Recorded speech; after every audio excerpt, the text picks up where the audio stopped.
नमस्कार मित्र हो, माझं नाव आहे सचिन भाटवडेकर.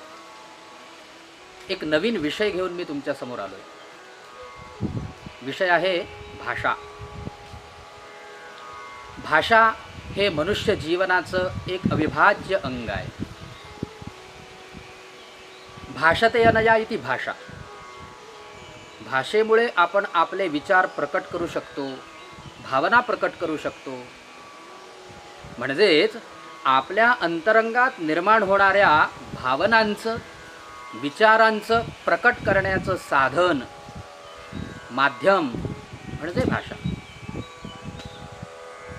मित्र हो, भाषा ही माणसाला मिळालेली एक दैवी देणगी आहे. माणूस सोडून इतर प्राणी भाषा बोलतात. इतर प्राण्यांनाही भाषा बोलता येते, परंतु त्यांच्या भाषेला काही मर्यादा आहेत. त्यांना आपले भाव स्पष्टपणे व्यक्त करता येत नाहीत. त्यांच्या भाषेत स्पष्टता नाही. असं बघा, कावळा कावकाव करतो. आपण लहान मुलांना शिकवतो की कावळा कसं ओरडतो, कावकाव. परंतु कावळ्याला चिवचिव असं म्हणता येतं का? नाही. म्हणजेच कावळ्याच्या भाषेला, प्राण्यांच्या भाषेला मर्यादा आहे. बारीक निरीक्षण केलं तर एक गोष्ट आपल्या लक्षात येईल की कावळ्याला कावकाव असं सुद्धा बोलता येत नाही.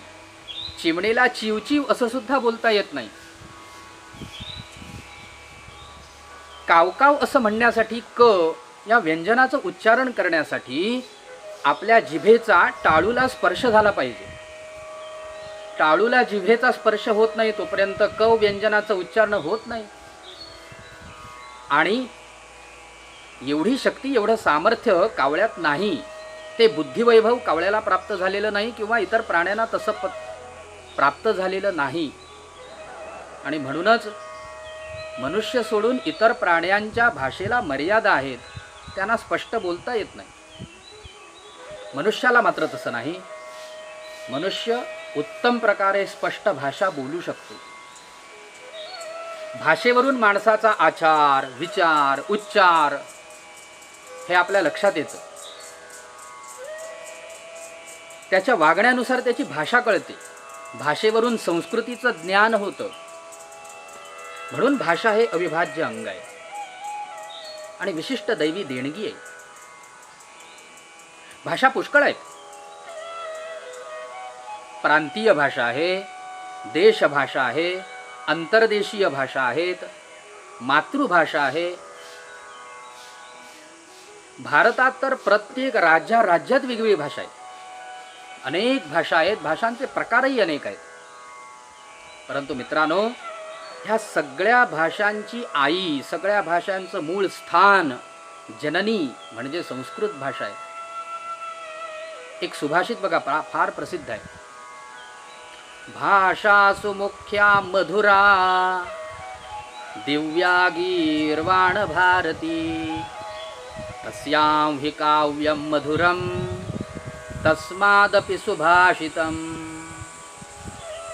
संस्कृत भाषा ही सगळ्या भाषांची जननी आहे, आई आहे, दिव्य भाषा आहे. तिला गीर्वाण भारती असं म्हणतात. तिच्यामध्ये काव्य, सुभाषित, पद्य, नाट्य असे अनेक वाङ्मय प्रकार आहेत. ही भाषा फार समृद्ध आहे. पुष्कळ शब्द भांडार ह्या भाषेमध्ये आहे. अनेक प्रकारचं आध्यात्मिक ज्ञान, अनेक प्रकारची शास्त्र, भगवद्गीतेसारखे ग्रंथ हे संस्कृत भाषेत आहेत. या भाषेचं वैशिष्ट्य म्हणजे संस्कृतचा अभ्यास केल्यानंतर आपली वाणी शुद्ध होते. आपल्या वाणीतील दोष निघून जातात. आणि विशेष म्हणजे संस्कृतचा अभ्यास केल्यानंतर बुद्धीमध्ये प्रगल्भता येते. एवढं सामर्थ्य त्या संस्कृत भाषेत आहे. एवढंच नव्हे तर विज्ञानासाठी, कम्प्युटरसाठी, संगणकासाठी ही भाषा फार उपयुक्त आहे. कदाचित नजीकच्या काळात या भाषेचा अभ्यास करणं हे फार गरजेचं वाटेल. भाषेमध्ये अनेक प्रकारचं ज्ञान आहे.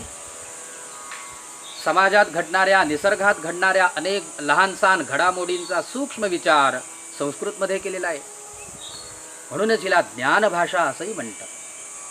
मित्रहो, मला माहिती आहे की संस्कृत शिकण्यासाठी, संस्कृत जाणून घेण्यासाठी अनेक लोकांचे प्रयत्न चालू आहेत. अनेकांना जिज्ञासा आहे, कुतूहल आहे, भाषा शिकायची आहे, संस्कृत भाषेचं सौंदर्य जाणून घ्यायचं आहे. परंतु आपण तिच्यापर्यंत काही कारणानिमित्त पोहोचू शकत नाही आहोत. आणि म्हणूनच मित्रांनो, मी यूट्यूब चॅनलच्या माध्यमातून तुमच्यापर्यंत पोहोचतोय. माझ्या यूट्यूब चॅनलचं नाव आहे वाघ वैजयंती संस्कृतम. लक्षात ठेवा, वाघ वैजयंती संस्कृतम. याच्या माध्यमातून अनेक प्रकारची नीतिशतक म्हणा, रघुवंश, मेघदूतम कालिदासांचं, किंवा ज्याच्या ज्याच्या जशा आवडी असतील आणि ज्याच्या ज्याच्या जशा सूचना येतील त्याप्रमाणे अनेक अनेक विषय घेऊन काही विशिष्ट दिवसांनी तुमच्यासमोर येण्याचा प्रयत्न करणार आहे. मला वाटतं तुम्हाला हा विषय निश्चित आवडेल. अनेक प्रकारच्या विषयांचं ज्ञान होईल आणि ते तुम्ही आत्मसात कराल. त्यासाठी माझ्या या यूट्यूब चॅनलला अधिकाधिक सबस्क्राईब करा, लाईक करा. हे ज्ञान आपल्याबरोबर आपल्या मित्रांना, इतर लोकांना मिळावं, त्यांच्यापर्यंत पोचावं म्हणून शेअर मात्र निश्चित करा, विसरू नका. आणि नवीन नवीन प्रसृतिका, नवीन नवीन व्हिडिओज बघण्यासाठी घंटा आयकॉनला निश्चित स्पर्श करा. धन्यवाद.